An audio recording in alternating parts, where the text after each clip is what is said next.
tebitotulwa ebyomunju si byangu naye nga twakiriziganya n'omukyala nemanya ensobi zange naye namanya ezize netugamba waayi tulina okwebereramu netubeera fembi kubanga twenyumirwa twenyumirwa ng'abantu mubeera zaffe ki so nga nina okubeera naye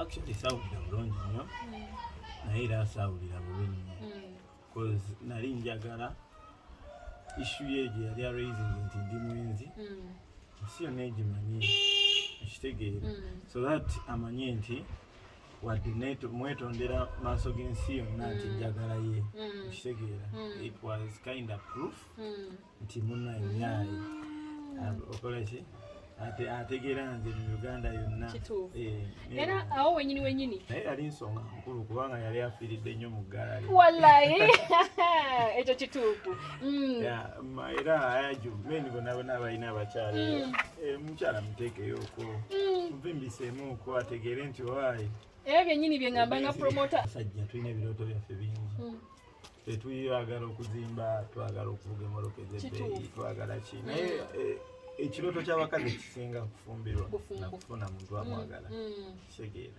nakuzaala abaana ba musajja yebuba gye bulaga ne wafuna ssente yatya era amaliriza wakiri afunyeyo akaana akato okitegeera n'akazingiza nagaa ninamu amajja naye kakati kati gwajja okuŋŋondera niwaba feminist atya era bw'otuuka wali olina kugonda niwaba saagala basajja era ndi feminist ng'abayimbi abamu bajja kugonda awo wenyini kyekitutwala ku luyimba lyo Adam ne Power nti byalina okuba bityo you cannot fight nature kankuwa example nze nina muwala wange nazaala naye wakunyiigira ayinza okunyiigira ennaku 3 kozi nature yaabwe yeeyo Nyarwanda kitegeera like batondebwanga bafuzi bakulembeze okitegeera ti bo asobola okukigamba nti mu nature yaabwe balina emitima emikalu asobola okukaluba paka gwe ng'ogunzi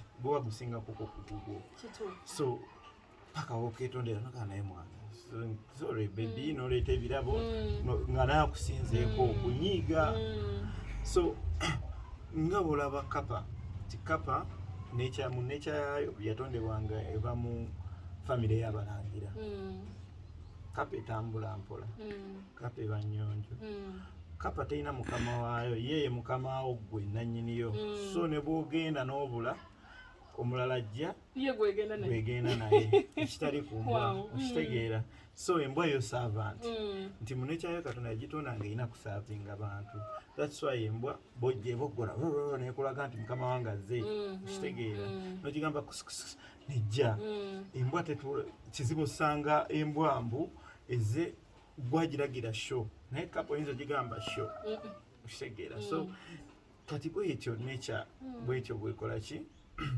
nature bwetyo bwetambula so me I believe in so much wow so about your relationship itokomuka mwembalanga ku TikTok mwekola ebintu muganda wange naye kamenyo tova ku music kubanga kati ennaku zino ate TikTok ekututta nnyo omutima buli kaseera challenge ne baby enyimba nzina so akuva ku music lwansonga nti Katonda mweyayisiza omukisa gwange everything kyenfunye connections abantu bemanyi baani because of my music abantu bajja kwebuuza lwaki nze mikwano gyange gisinga basajja bakulu basajja bavunanyizibwa basajja bamanyi babitiibwa because ne music gwenyimba wa kitiibwa kitegeera afiitinga generation yaabwe naye mu style yange tinkera kumakya nenyimba baligabana nga mu butuufu olina okitegeera nenyimba agawalagana nenyimba siina malala omukulu agamba naye mwana gaya kitegeera nenyimba olukiiko so relatinga music wange olina okuba nga olina obwongo obungi omutegeera naye it is music wakusomesa kitegeera awo wenyini kamenyo nga tuvuddeyo ku ludda olwo njagala nkubuuzeeko wasoma nga bakutikira n'okola koosi ennungi ennyo where are you mu profession yo kikyokozeewo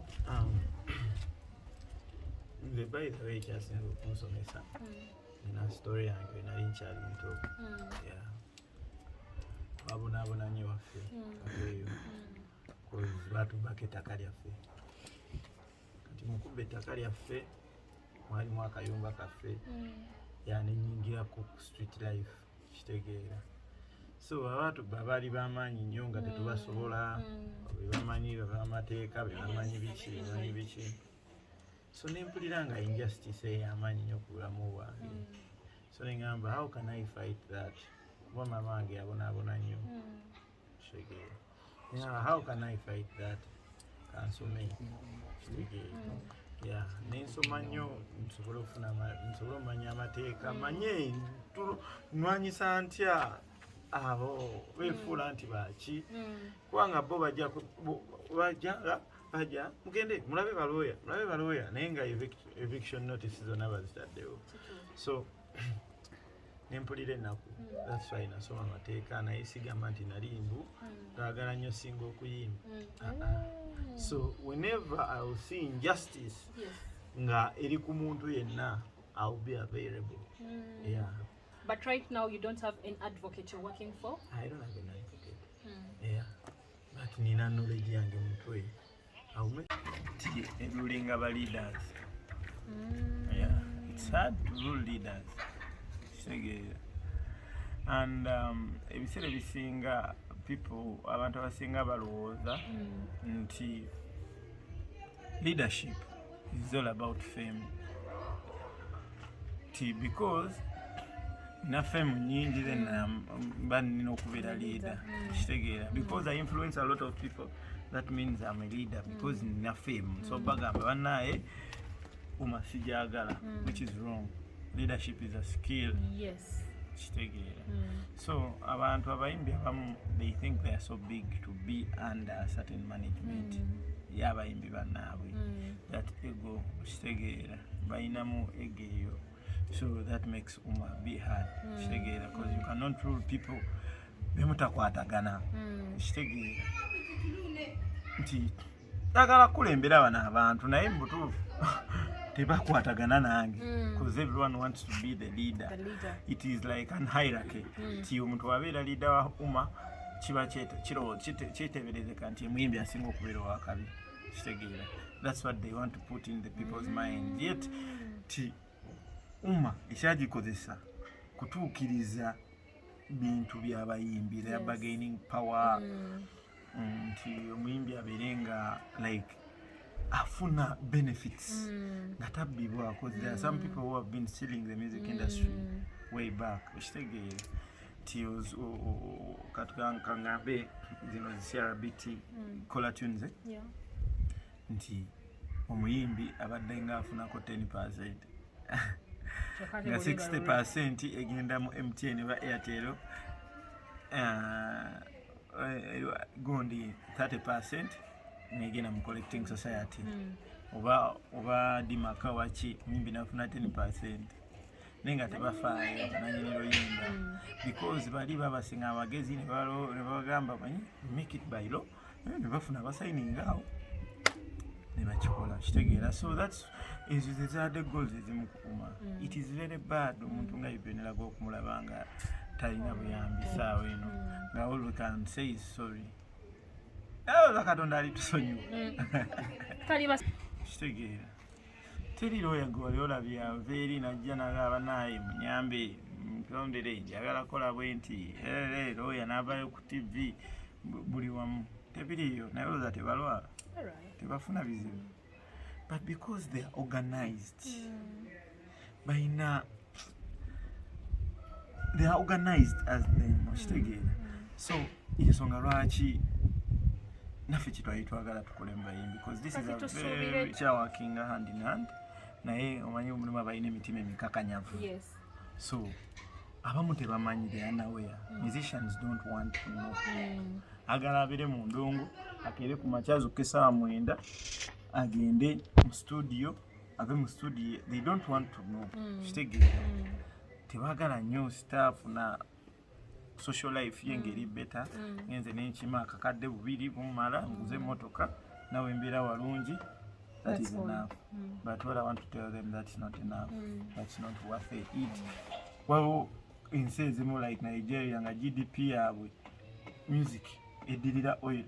Second, temayina farming, temayina trade. Kitegeera. Yes. Nga temayina basuubuzi nga music yeddirira GDP na Nigeria n'ensi endala nyingi. So we can make that too in Uganda. Yeah. Abantu bakuba ennyimba zaffe oli n'alukuba. One time nali ngenze ku meetingako omugaga bamuyita Yasin Uganda Ham is my good friend. So mba ngenze mu meetinga twagendayo ne Jose Chakala is a TikTok. Nandi Road. Natugamba Kamenyo mpuliriza oluyimba lwo nga ndi depressed. Nsanyuka kitegeera. Ninzire engulu oba ne lunkwatako mpulira essanyu in my soul but I don't pay for it. Namugala Jose ndaba comedy wo and it makes me happy. Content omulungi. Ambeerayo ne stress nga zivudde ku mirimu n'ansanyusa okitegeera. But there is no way you're gaining from it. So that is what they call copyright. I'm giving you something, and at the end of the day, I need to gain from it. So that's what we are trying to build in the music industry. Twagala tuteekewo nti omuntu aba anyumirwa talina kujja ku concert yokka, because concert emisolo mingi. Kati kankuwe example, for example, concert kankuwe ya Spice Diana. Stage yokka buli screen gye walabako ya million 3 during team. Kwaliko screens zino 16 okitegeera. Kati okuzimba stage sound okitegeera sound biki ogenda okwekanga mu butuufu nga concert yagikoze kusanyusa abawagizi be naye nga tafunye muyadde okitegeera. Buli baana ebeerayo buli lunaku ya mitwalo ejja akoze banners 4 every day bagicharginga council. At the end of the time I know sasula NEMA, I know sasula police, I know sasula KCCA drives, I know sasula for 1 week. Kyokka ne KCCA agaliza drive buli lunaku lokola drive bagala emitwalo 15.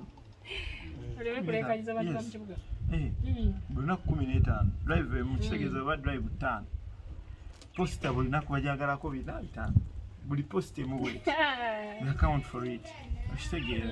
So at the end of the day ogenda okulaba nga you are working naye nga tofuna. Yeah, wano omuyimbi agenda katugeze alina show. How many shows afuna mu week? Enzo bafuna show 2 in a week. A well branded artist. Katugeze show za million 5. Ainako emmotoka, ainako genda mu studio nesimu akolera audio kakadde. Ati kitegeera ainako gavujjako eza studio, aina sasula tiimu ye, ainako amafuta g'emmotoka, ainako service w'emmotoka, ainako okusasula gwasula, ainako bills okitegeera, ainako management. Ogenda okwekanga waba afisizanya agenda afisa kakadde. What is 1 million?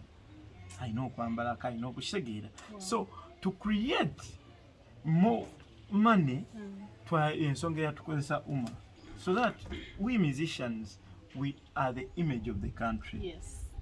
Era ekintu bakimanyi. Omuntu wateekamu bw'ati Uganda, ne musicians in Uganda. Era if the most popular people in Uganda are musicians. Yes. Tugenda ku page ya Kenzo nga kuliko abantu kakadde bamufollowinga, ya Spice bamufollowinga, eyawa bamufollowinga. We do music nagenda ku YouTube na trade. These people we balaba oluyimba bagamba which country is this guy? It's such about Uganda. So we balaba ate ng'omuyimbi mwavu alimeddwa okwefaako kyokka muyimbi w'amaanyi like oba mulwadde naye abona. That's what they take. Naga high say bona. So we are the images of the country. So they have to do everything possible so that abayimbi bafuna kye balina okufuna. Bino byatukaanira sigamba twagala batuwe bungi. Right, sizaffe tubikoleredde. Making a hit song is not something. You pay everything. Yeah. Video, media, audio, blog about even to make sure you are relevant. Yes. So Bible soma Bible chikaje kamenyo. Nze je soma. Eyo kyawandiikibwa mu Bible nti omulembe gujja kwonooneka. Abanabbi b'obulimba balijja ensi eritabanguka sitaani alijeefuga. So kiruma kuba ino generation tuzaaliddemu abaana naye omuntu n'avaayo in public ate edda kyali kale omuntu waba ali enkola yagirira eri baba nnyo enjaye yagirira eri ne kati enjaye abaana bagifuira ku stage kitegeera omuntu najjayo enkola n'aginywa naye omugamba omwana wo wuuyo omuzadde wa myaka 4 muwe enkola tagimuwa tasobola oba muwe enjaye tasagimuwa naye ye ali mu kuyigiriza abaana b'abantu balala ti kino balina kikola bwe bati ne bwe bati. By the way abantu abamu bayinza okulooza tubalwana we are fighting no one kitegeera naga ekintu ekiri right kiri sigala kiri right n'ekiri wrong kiri sigala kiri wrong kitegeera omuntu aweddemu amannyo lwankwakyo raisal cancer ojazi kati nze kankubulireko buli kintu nga kyakajja kiba ne effects ne effects zakyo zitwalamuko sometime kitegeera kati gwe shisha wano mu Uganda like nga biringa 12 ndoza sizo kujja ekali muwemu emyaka nga 2 abamunywa yalaba kansa judde mu malwaliro mu mawukwe kitegeera. So simanyi nakyagamba nti something might be wrong naye we as this generation we try to beautify it because twagala nnyo batulabe tuli babanda nnyo tuli anulule nnyo ffe sife tusoose ku nsi and njagala kino ekintu njagala okirowoozeeko kubamu akafaananyi ng'omuntu afudde wetekemu akafaananyi ng'ofudde ovudde mu nsi ki kyoba olowooza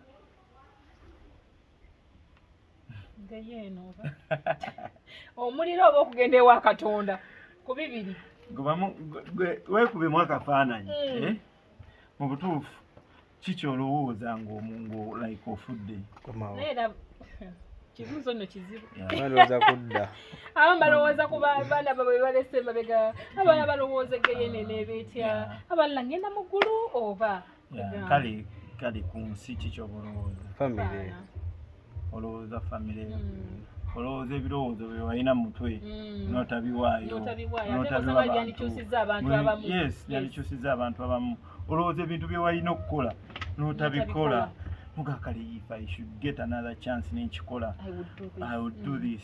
So kyokka oyinza okulowooza enjaye gye wataanywa. So righteousness ebiseera ebisinga ejja mu bwongo bwaffe nga tumaze okuluzinga life okitegeera obutuukirivu bujja mu bwongo bwaffe when we are losing nga tumaze okuluzinga life teri gwe babulira njiri ku kitanda n'atalokoka era afaayo afudde obulokozi. Yes because nti that's how ye point gyanoonyezaako obutuukirivu mu ye teri ali ku kitanda agamba naye ngenda kufa mumpe enjaga enkube nga ngenda kufa okitegeera oba mumpeka kwa kyondyeko oba munkube kokaini dokita kuba kokaini ngende naye watuukamu eyo period of time anoonya righteousness anoonya butuukirivu so kitegeeza nti at the end of it all tunoonya butuukirivu waki tobeera mutuukirivu kati kitegeera so ebiseera ebisinga omuntu wafa anoonya byataakola anoonya birowoozo bye watabiteeka anoonya ebintu ebyo like abantu batalaga mukwano abantu bata beyayisa obubi beyavuma toyinza kubeera ng'ofudde n'ogaana naye oli saamuvuma bulungi kamuddemuko bawe twalwana saamukuba bulungi ngumi zange tezaanuka njanzire kwekitegeera nti it reaches an extent nti n'omuntu oyo oba okirowozezaako nti yafa basemusti aba ayagala kukomawo n'aba mutta abasonyiwe it's the time someone realizes what is life. So woba okifunye kitegeera saawa eno you should realize now what is life and do the needful. Ngabagana ng'ali mu bulumi obw'ekitalo mulensi nsasudde sikaani ekirungi bwe nali mu platform nga siwala nasinaba nakukyusa nkyuse mmalo nenzira ku ddwaliro nenyamba okitegera fayiro ebanga deposit okitegera naye they bring it as a fire kati mbanvuga nzija emisinde nenzijukira ate ku ddwaliro ku akawunti yange nateekayo ssente kweri eddwaliro lyeri nembakubira nembagamba alo ku ddwaliro eyo mujje ku ssente ze nateeka ku akawunti y'eddwaliro eyo mumujjanjabe nagamba ate kati sima process mpanvu katugende tubicekinge ngamba ate ne ssente naziteekayo ate okitegeera so nenzijukira akaboozi maama keyambuulira maama yangamba nti lumu waliwo omwana yafuna accident ati omwana kufuna accident ne bamunyooma kati mu kumunyooma bamutwala mu ddwaliro because maama yalina taata waffe yali yalwala kansa kansa kati nga abe asiba ku ddwaliro kati omwana mumutomera ne bamuleeta emisinde nga bamuyingiza omwana tebamukolako ngaabuza waani ne batamukolako balina osasula naye nga ali ku point ya emergency kitegeera so bamala yangamba wayita dakika nga 15 bakomyawo akagaali ng'omwana bamubisa essuuka ku mutwe ne bakayisaawo omwana afudde wayita eddakiika ndowooza nga 2 ne wajja ekisajja kiboosi nga kirina n'essente empitirivu kati nga kidduka misindu mwana wange omwana yali ava ku ssomero so nakyo nekintometinga mwanyize ninya nnyo booda sometimes ninzijukira wa booda yambuulira sisita we yafa mu ddwaliro nga yabulako emitwalo 9 okitegeera so nsuubira nti banaye ekintu kino ekiba tekinakutuukako oyinza okiraba ng'ekyokusaaga naye tukkiriza nti ekintu ekirina okusooka okusevingibwa mu bulamu mu nsi it is the life of the people tusaba ekyabantu abakulu abakirimu bakirowoozeeko wakiri mukole eddwaliro nawe libalimu nga jjo ogendayo ng'oliko emergency tebabuuza kibuuzo sente banaazisasula oluvannyuma wakiri mukwatireyo omulwadde naye nga muki nga mulamu kitegeera so kintu ekyo kyanyiga nnyo and it's one of the biggest hospitals in Uganda and it's a government hospital kitegeera naye bwe natuuka bwenti ku ddwaliro ndowooza ne bantyamu ne benayogera ku ssimu ngenda okulaba bamutaddeko ecupa y'amazzi etatambula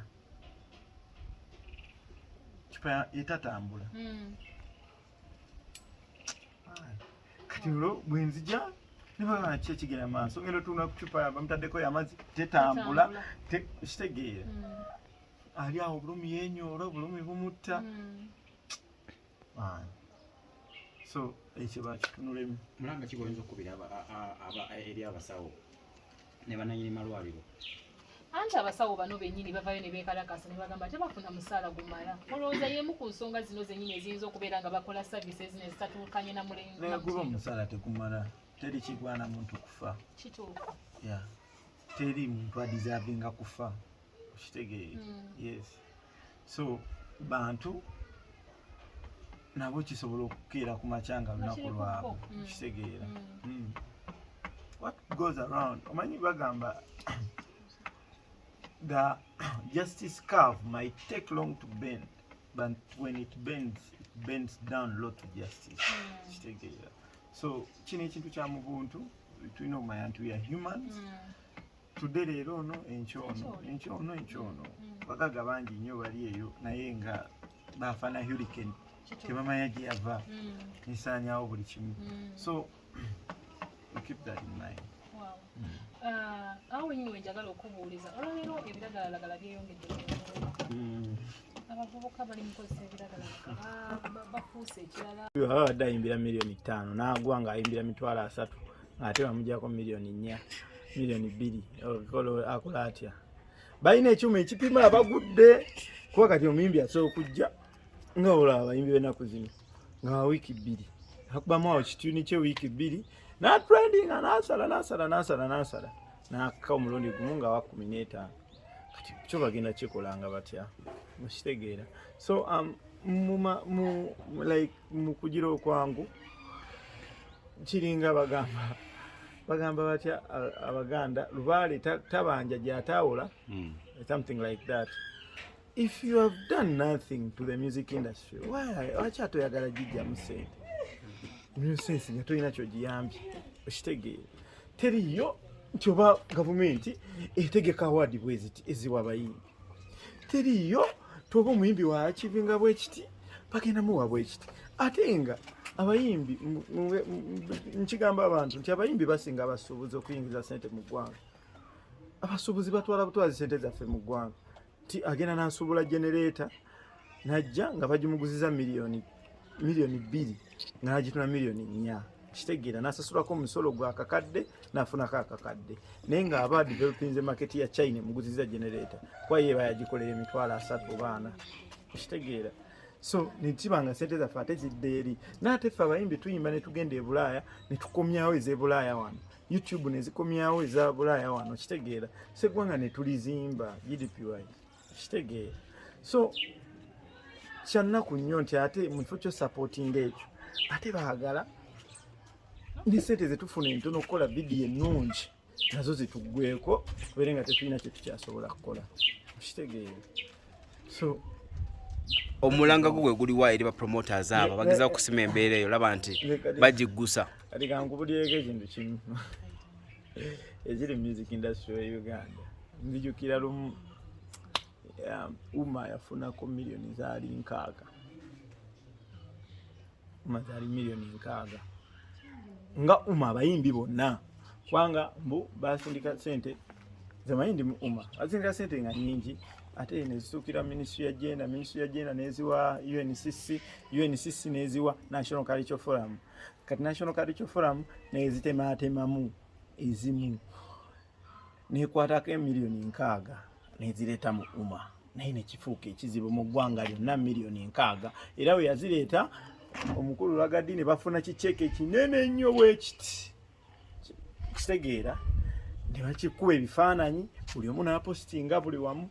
Uma efunye miliyoni 6 cheke bweti nene naye mazima ddala bantu bameka abali eyo nga miliyoni 6 zikola ki? Really talking sizala wa sente nti oba ki ekitegeera naye fo bakimusa abantu balina ennyumba za naye industry bagiwadde miliyoni 6 naye cheke eva kuno paka eri bagireese kugamba zabasukkako zaali nyingi kusaidi yaabwe talabika nyingi kubasukkako naye like ekikolo ekyo like oba kiba nga people want fe tulowooze nnyo ku bayimbi tuleke abalala ate abafuna empitirivu. Ezo miliyoni 6 abantu bazikola mu nnaku okitegeera. empyo genda ebweru buli lunaku afuna allowance ya miliyoni 3 okitegeera like dollar 7 something afuna $7 mu point every day nati bakyogerako leka $7 ndowooza amalayo munakumeka okuweza miliyoni 6 kitegeeza. So ebintu ebimu babiyitimusa nnyo like music industry to show that they have helped the industry yet they have not.